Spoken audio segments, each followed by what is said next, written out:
A young person who grew up in the worship of God, Bukhari and Muslim. Chapter 3. Struggles in Youth. Death of Qibla Alam. Hadrat Sahib narrates, on the 10th of Muharram, 1934, I inquired from my father if he had read the special supplication of the day. According to the family tradition, if a person did not read the supplication on that day, it meant that he would die soon. My father did not answer my question and said, "May God grant you a long life. We old people have to move on." At the beginning of May in 1934, Qibla Alam became ill with a high fever. During his illness, his room was engulfed with a sweet fragrance, despite never applying perfume to his body. When Qibla Alam was on his deathbed, Fakir Muhammad brought Hadrat Sahib to him. He said to his son, "I leave you in God's care." The welfare of the Sangis was always central to Qibla Alam's concerns, so much so that just before his blessed soul left his body, he sincerely asked whether the Sangis had eaten. His soul returned to its Lord on Tuesday the 9th of May, 1934. He left this world without leaving any inheritance money for his family, having trained them and the Sangis to have complete trust in God. On the day of his demise, a money order arrived from his dear Sangi, Forja Khan, which covered the cost of the funeral. His simple funeral ceremony was led by Maulana Abud Allah, who died in 1961, and he was laid to rest in the chamber next to the mosque. As news spread of Qibla Alam's passing, a group of women from the nearby village came to express their condolences to Qibla Mai Sahiba. According to local custom, they began to wail and lament in a melodramatic manner. Whilst standing next to his father's body, Hadrat Sahib told them to stop expressing grief in such a way and instead to remember God. The women were astounded by the dignified way in which the 12-year-old dealt with his grief and bereavement over his father's death. Hadrat Sahib kept the pain of his father's death deeply buried in his heart and did not show any outward signs of grief. Even at this tender age, Hadrat Sahib was a compassionate and private person. Later in life he commented, "People's pain subsides with the passage of time. By contrast, my pain intensifies." With the passing of Qibla Alam, Hadrat Sahib's school studies ended abruptly. It was an uncertain time as Qibla Alam's passing placed the noble family in a precarious position. What would become of the Sangis? Moreover, who would continue the family tradition of guidance? Qibla Alam's eldest child was Hadrat Sahib, who was merely 12 years old. The noble ancestors of Hadrat Sahib had guided people in Kashmir and the Punjab for the past 3 centuries. There were serious concerns amongst the Sangis that the unbroken golden chain of Qibla Alam's family might temporarily come to an end. Cometh the hour, cometh the woman. Qibla Mai Sahiba faced numerous challenges. For example, on a domestic level, Qibla Alam had not left any money, yet she had to provide for her 4 children and the Sangis who had left their homes and dedicated their lives to their master. Qibla Alam left behind some family land and livestock, and with his demise some heartless farmers tried to take advantage of the situation. They noticed that the family of Qibla Alam consisted of a defenceless widow and her 4 young children, and so they planned on stealing the land. However, when Fakir Muhammad became aware of their ulterior motive, he forcefully warned them of the consequences, and they retreated. It appears that Qibla Alam's majestic voice was heard on the tongue of Fakir Muhammad and had an immediate impact on the listeners. This incident alone highlights some of the difficulties that Qibla Mai Sahiba was to endure. On a spiritual level, Qibla Alam left behind thousands of Sangis who needed guidance. Although Qibla Alam had authorized many deputies to guide people, none of them seemed capable of filling the void left with his departure. The responsibility, therefore, fell to Qibla Mai Sahiba, who had to guide and instruct the Sangis. At the most critical time in the noble family's history, Qibla Mai Sahiba took charge and simultaneously guided her son and the Sangis through this challenging period. She emerged as a bona fide, charismatic spiritual master at this juncture. She utilized her God-given talent and expertly managed the affairs of the religious movement left behind by her noble husband. The sincere Sangis placed their trust in God and continued the tradition of their master under the guidance of Qibla Mai Sahiba. In addition, she gave so much love and affection to her children that they never felt like orphans. Further education. After the passing of Qibla Alam, Hadrat Sahib continued his religious education under the guidance of his mother. A Sangi, Sain Mandu, from the Daidal area, brought a message to Qibla Mai Sahiba from the famous scholar Hakim Muhammad, who had offered to teach Hadrat Sahib. Sain Mandu and his wife volunteered to provide food and accommodation to Hadrat Sahib during his studies.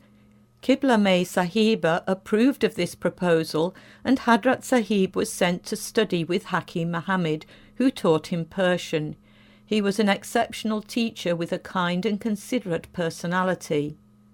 Sain Mandu had a watermill, and after his lessons Hadrat Sahib would take his horse to graze in the field while he did his homework. Sain Mandu and his wife took great care of Hadrat Sahib during his stay, and, out of reverence, they set aside special utensils for his use. Hadrat Sahib stayed in that village for 6 months. Back home, Qibla Mai Sahiba and her 3 daughters were alone, as Hadrat Sahib was the only male in the family.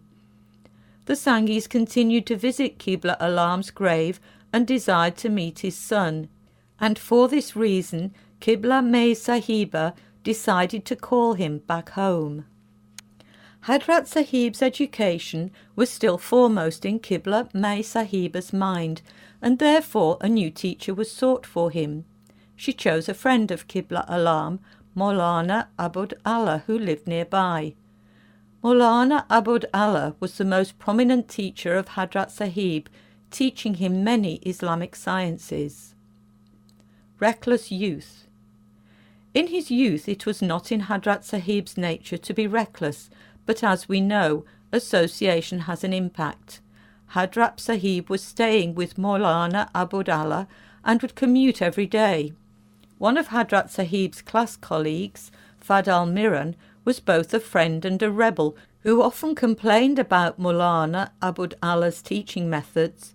His main criticism was that the classes were not appropriately structured, as Maulana Abud Allah, in his view, was too spiritual to be a good teacher.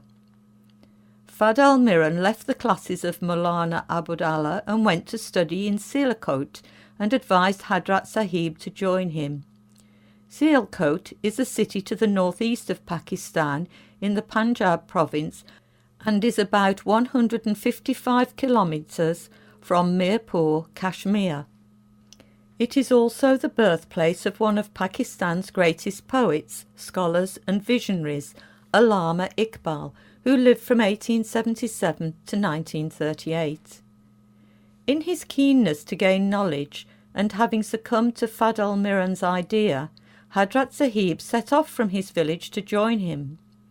Hadrat Sahib probably thought that his mother would not allow him to leave, so he decided not to inform her or anyone about his plan. So one day he boarded a horse carriage to Mirpur. On the way he met a charlatan who was surprised to learn that a well-dressed, handsome village youth intended to travel to the city of Sialkot. Such things were not the norm during that period. At every step of the journey he instructed Hadrat Sahib to pay his fare and promised to pay him back. When they reached the river crossing to Jhelum, Hadrat Sahib's fear of water made him uneasy, and this made the boatman very nervous about his behaviour. Afterwards they both rode on a horse carriage to Jhelum city. The charlatan did not pay any money back to Hadrat Sahib and left him outside a shop in the city centre. One considerate shopkeeper was concerned that a youth was sat on his own for many hours. He spoke to Hadrat Sahib and learnt what had taken place. So, when the charlatan returned, he made him return the money he owed to Hadrat Sahib. The shopkeeper instructed Hadrat Sahib to board a train, as that would be quicker and safer to travel. As advised, Hadrat Sahib went to the train station, and once again he saw the charlatan before him, waiting for the train. The charlatan stated that they would have to wait many hours for the train and suggested that they catch a bus to the next town, where he had to carry out a chore and to continue their journey to Sialkot from there. Hadrat Sahib was easily persuaded, and they both boarded a bus. Once again the charlatan made Hadrat Sahib pay the fare. They alighted at the next town, and the charlatan told Hadrat Sahib to wash his shirt while he visited a local scholar. Hadrat Sahib washed the shirt and awaited the charlatan's return. Meanwhile it became dark, and Hadrat Sahib was afraid, so he went around inquiring about the supposed scholar. To his surprise, the villagers had never heard of such a person. Finally, someone advised Hadrat Sahib to meet the local imam. With great difficulty, he located the local imam, who was a kind person. He took Hadrat Sahib to the mosque for prayer and then home for food. Following this, they went back to the mosque to offer night prayers. Afterwards, Hadrat Sahib insisted that he would sleep in the mosque. It was a warm night, so Hadrat Sahib and another traveller slept on the roof of the mosque. A short while after, there was a thunderstorm, and so he came down and slept under the roof. During his sleep, Hadrat Sahib saw his father, who said, "What are you doing here? Go home. Your mother and sisters are worried."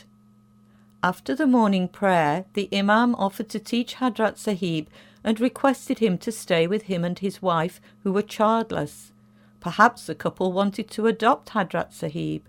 However, due to his father's command, Hadrat Sahib made a firm intention to return home. The imam arranged for someone to take Hadrat Sahib to Jhelum city centre, as he knew how to get back home from there. Meanwhile, Hadrat Sahib's unannounced disappearance had caused tremendous grief for his mother and the Sangis. His mother sent the Sangis in every possible direction to find her son. One Sangi went all the way to Sialkot, searching for Hadrat Sahib, and in the process he ran out of funds and had to walk the long distance home. The journey back from Sialkot back to Chechian Sharif takes a few days on foot. Such was the devotion of the Sangis in their care for the noble family. Hadrat Sahib arrived safely home and found his mother on the prayer mat. When she finished her prayers, she saw her beloved son standing before her eyes. She got up and lovingly embraced him as tears flowed down her cheeks. Hadrat Sahib realized that his reckless action had caused so much pain to his mother, and he dared not repeat this mistake ever again. Struggle against the ego. Qibla Alam had trained his son and instructed his senior disciples, Forjda Khan and Satar Muhammad, to continue his training after his demise. Hadrat Sahib was not bothered by the title, son of a master, and so during his youth he carried out constant spiritual struggles to subdue his ego, despite his inherited status.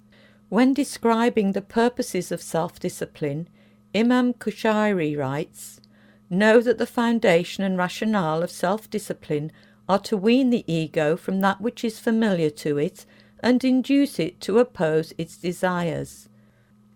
Hadrat Sahib thought to himself, what is the best way to suppress the carnal soul? He considered begging to be the most appropriate way to subdue his ego. In this way, Hadrat Sahib would face humiliation from people and his ego would be abased. He decided to put this idea into practice, and so he sought his mother's permission to leave home for 2.5 days. His mother did not reply to his request, and so he took her silence as a form of permission. He changed into some ragged clothing, held a begging bowl and stick, and set off to beg. On his first attempt he met a village woman who was filling her basket with dung, and he asked her for a donation. She was surprised, and pointed towards a nearby house and said, "Go and beg there. It seems you are an amateur," she added. Hadrat Sahib went to a few houses where he received food and other items as a donation.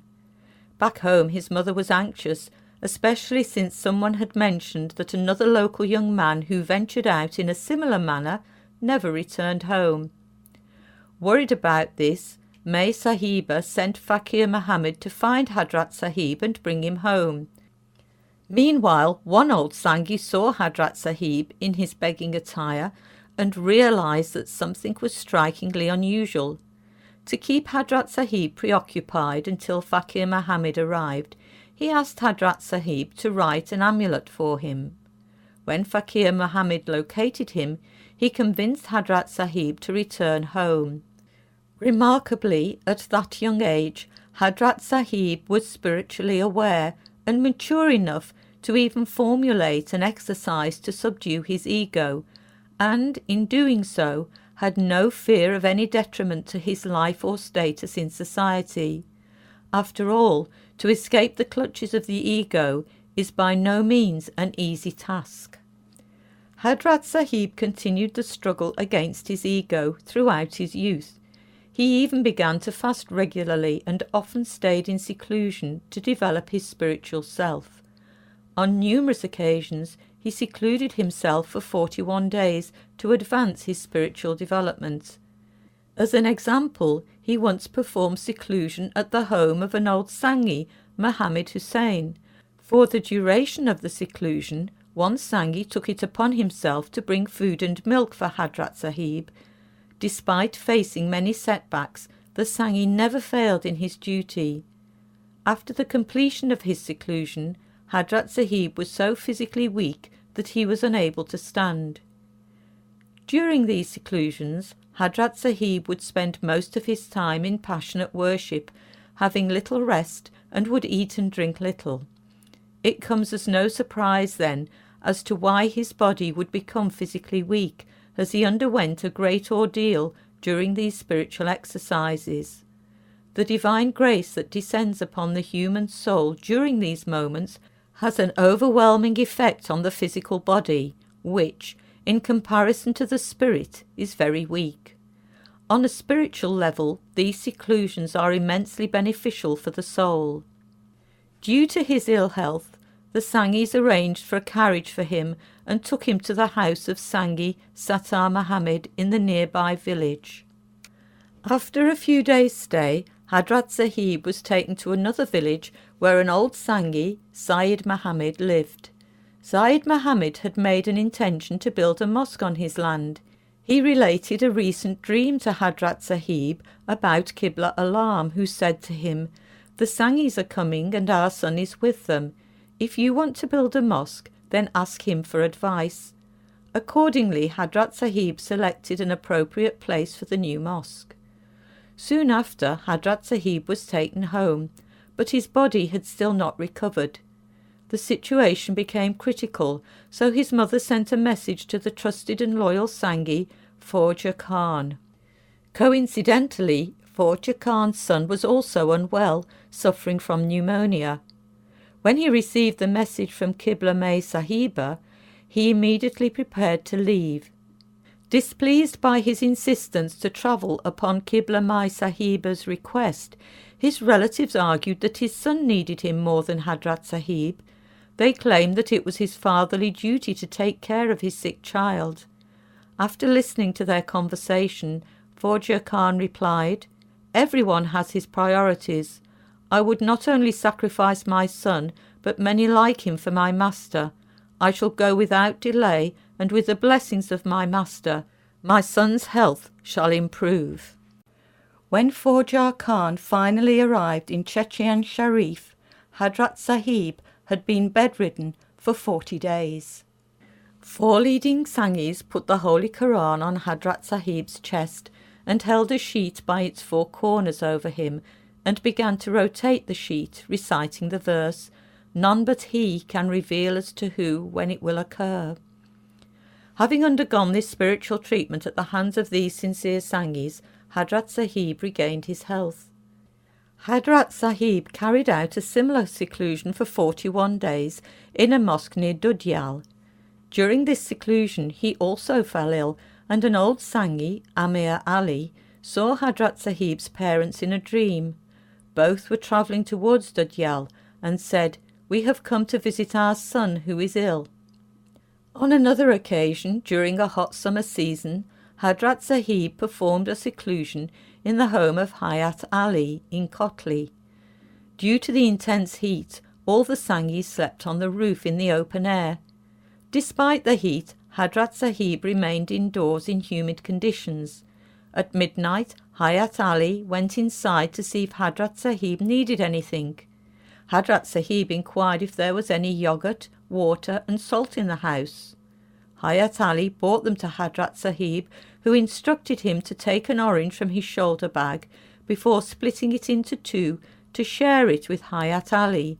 Hadrat Sahib stated, "I have not drunk water for the past 14 days, but this shall suffice." In another seclusion, a Sangi was instructed to weigh 58.3 grams of grain and clean it in such a way that his fingers touched each seed. After that, the grain was pounded into flour and a single chapati was prepared, adding a little butter. During the entire seclusion, Hadrat Sahib ate only 1 chapati, prepared in the same simple manner every 24 hours. Travelling to God. Another practice that is tough on the physical body, but extremely beneficial for the soul, is travel. Following his father's demise, Hadrat Sahib gave up his school studies and began his farming duties and travelling. Perhaps these travels gave him solace and a chance to come to terms with the death of his beloved father. During his youth, Hadrat Sahib mostly travelled at night. Maybe these journeys were part of his spiritual training. Throughout all his travels, Hadrat Sahib would take steps to subdue his ego. His travels were mainly of 2 kinds, to visit the deceased or living saints and to visit old Sangis. However, no one ever knew when or where Hadrat Sahib would go. Perhaps these journeys were based on inspiration, which he chose not to disclose to anyone.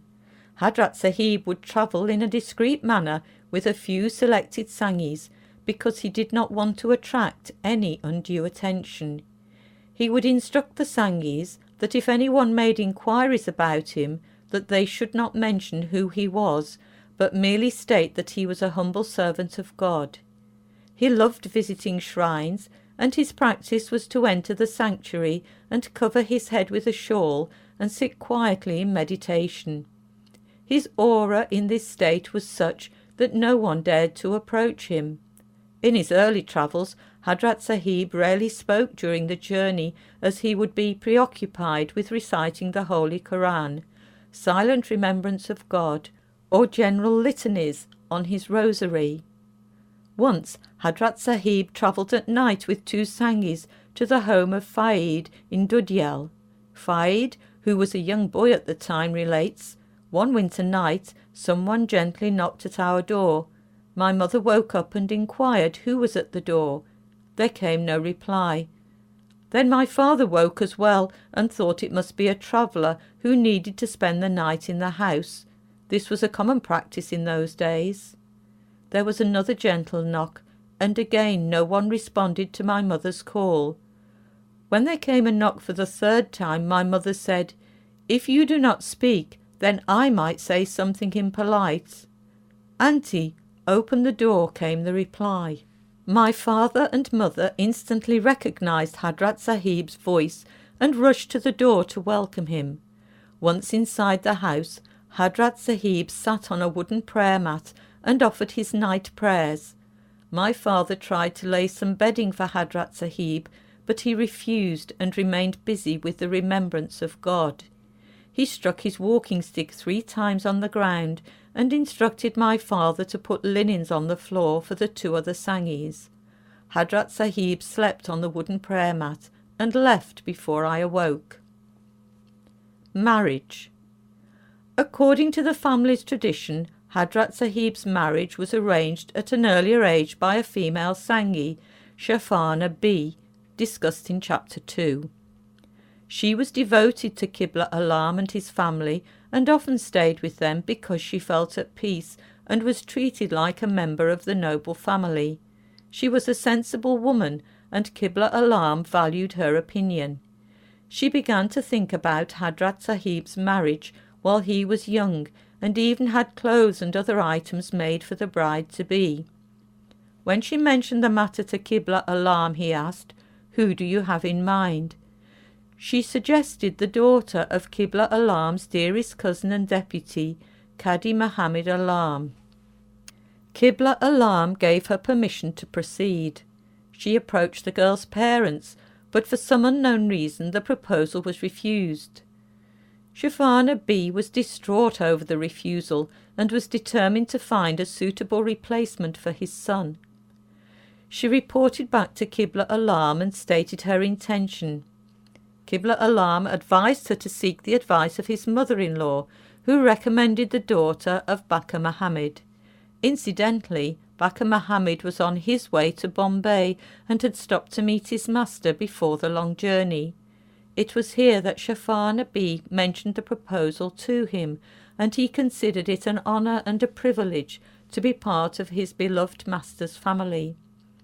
He immediately wrote a letter to inform his family that Shafana B and other Sangis would come to perform the engagement ceremony of his daughter. Qibla Alam gave full consent to this proposal. A simple engagement ceremony took place in Kotli, in which 2 senior Sangis represented Qibla Alam and gave gifts to the girl. Later, when Qibla Alam visited this area and went to Baka Muhammad's house, he inquired, "Where is our daughter?" Then he lovingly stroked her head and blessed her. Qibla Alam passed away shortly after this engagement, but the marriage ceremony finally took place in 1938 when Hadrat Sahib was 17 years old. The marriage ceremony was simple and according to Islamic law. His wife, Manzoor bint Muhammad, had a proper upbringing and so treated her mother-in-law with the utmost respect. Qibla Mai Sahiba was the epitome of love and affection, and thus she treated her daughter-in-law with compassion. Because of this mutual love and affection, there was never any conflicts akin to those between daughter and mother-in-law as so often seen today. It was the fabric of this noble family to treat everyone, regardless of gender, background or social standing, with love and respect, a quality henceforth adopted by the Sangis.